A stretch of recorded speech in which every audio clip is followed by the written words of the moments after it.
Welcome back to the final episode of Starting from Scratch, my 8-part journey designed for complete novice investors. I'm Patricia Saylor, managing partner of Saylor Financial Fundamentals, and today we'll revisit Alyssa, whose journey probably feels familiar to you. By the end of this episode, you'll have the usual vocabulary list, review questions, and a homework assignment to help you reinforce everything you've learned. Plus, I've added something at the end that I really hope you'll stick around for. As we wrap up, I truly hope you have found my content valuable enough to want to support my work. In addition to celebrating how far you've come, offering some next steps, and sharing an important warning about options trading, I'll show you a few simple ways you can help me continue creating content. Some of which won't cost you a thing, but will make a big difference. Now, let's check back in with Alyssa and see what she's up to.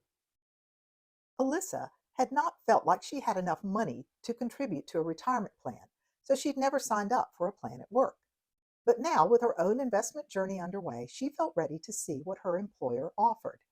She reached out to her HR department and asked for plan documents. When she opened the email, she was shocked to learn that she had been missing out on 2 years of free money.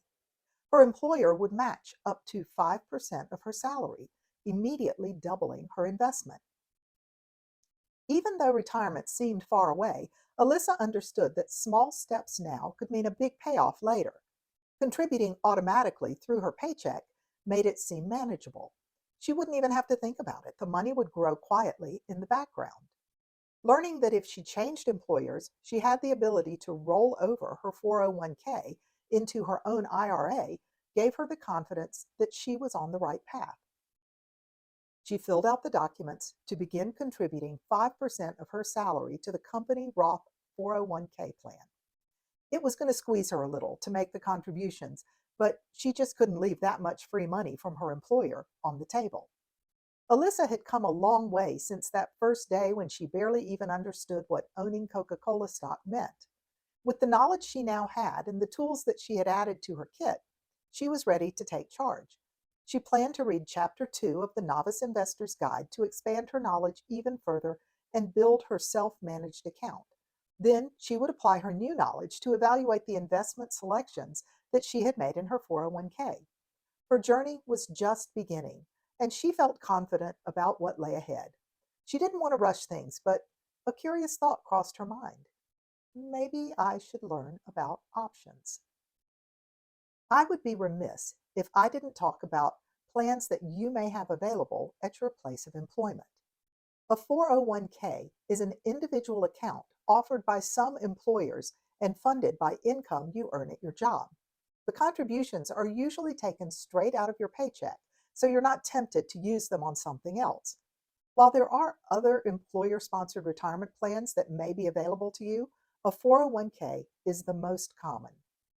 The contribution limits for a 401k investment account are much higher than the limits for an IRA, so you can sock away more money for your future. Even though some plans limit your investment choices to mutual funds, having a set and forget plan, which takes advantage of dollar cost averaging into the stock market, is usually a great idea. And if you leave your job, you can roll over or move your investments to an IRA you manage yourself. Many employers will even match a portion of your contributions. That means if you contribute, they will add money to your account as well. If they do, you should definitely take advantage of that benefit.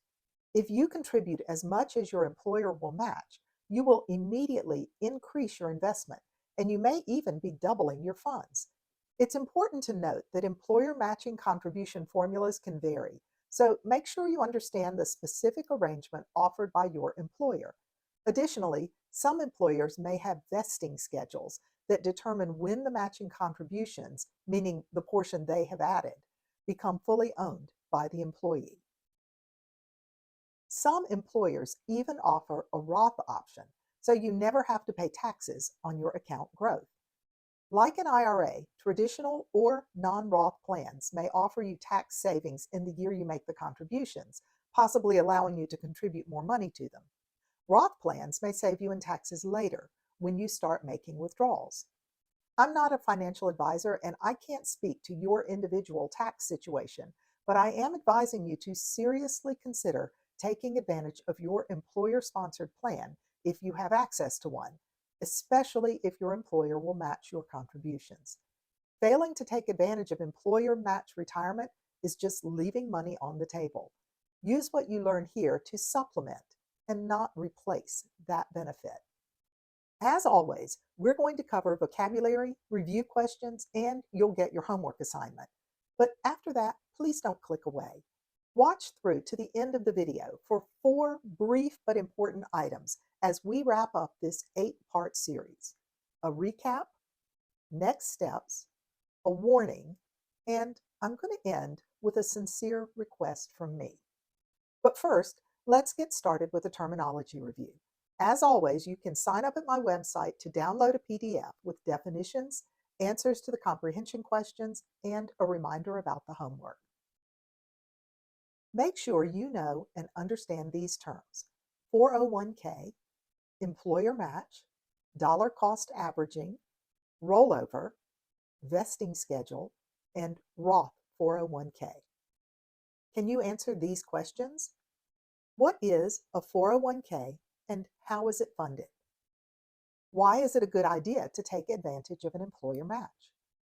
What does it mean to roll over a 401k? What is a vesting schedule and why is it important for you to understand? What's the difference between a traditional 401k and a Roth 401k? And finally, complete your last homework assignment and upload your answer. Be sure to read what others have shared, compare notes on your findings, and let them know what you think. Find out if your employer offers a retirement plan. If you don't have an employer, you could do this research for a friend or a family member. If they offer a 401k, do they provide an employer match? Share in the comments what you discover, including any vesting schedules or specific details about the matching formula.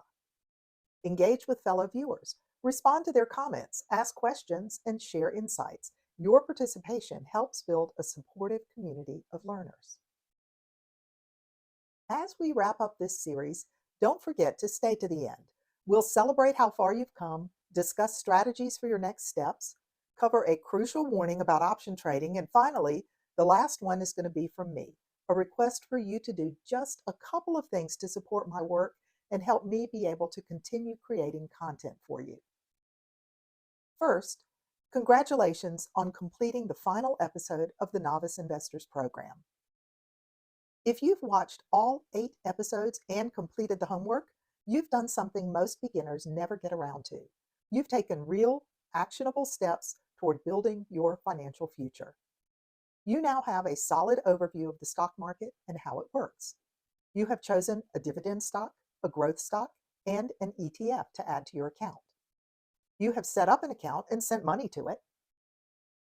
You have investigated any employer-sponsored plans available to you, and you know the importance of taking advantage of any matching contributions your current or future employer may be offering.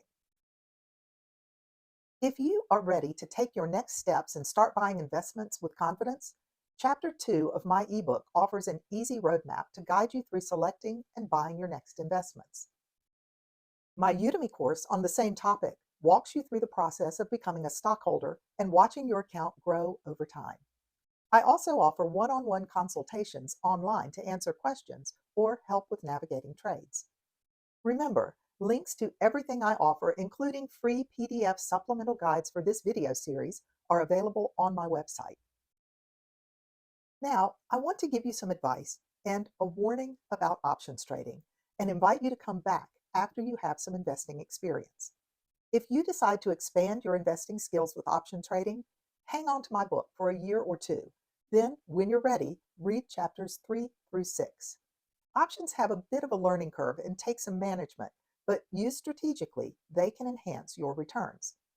Selling options can be a powerful tool when used carefully and with a full understanding of the possible outcomes of your trades and contracts.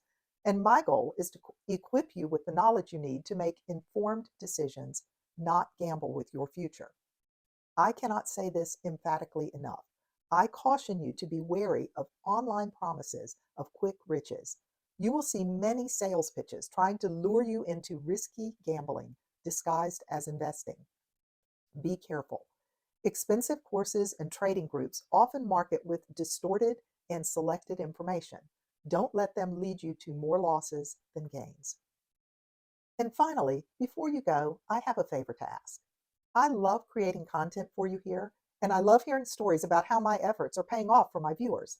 I'd like to keep doing this, and this is how you can help me. Right now, I'm living off my teacher pension and investments, earning a little extra on the side with sales of my courses and book, and even teaching swimming lessons to keep things afloat. Pun intended. The YouTube doesn't pay me yet, so your support really makes a difference. And the first request costs you nothing but a little bit of your time. If my videos have helped you and you'd like to see more, watch all the way through to the end. That simple act tells YouTube that my content is worth promoting. If you liked this series, give it a thumbs up and share it with someone else who might benefit, and leave a comment or ask a question. I love hearing from you, and your engagement also sends a message to YouTube to show my videos to more people. And finally, if you are able, buying my book for $9.99 is a win for us both, especially if you leave a review and let others know what they can learn from it. I get about $6 every time someone buys it, and I'd much rather you do that than buy me a coffee.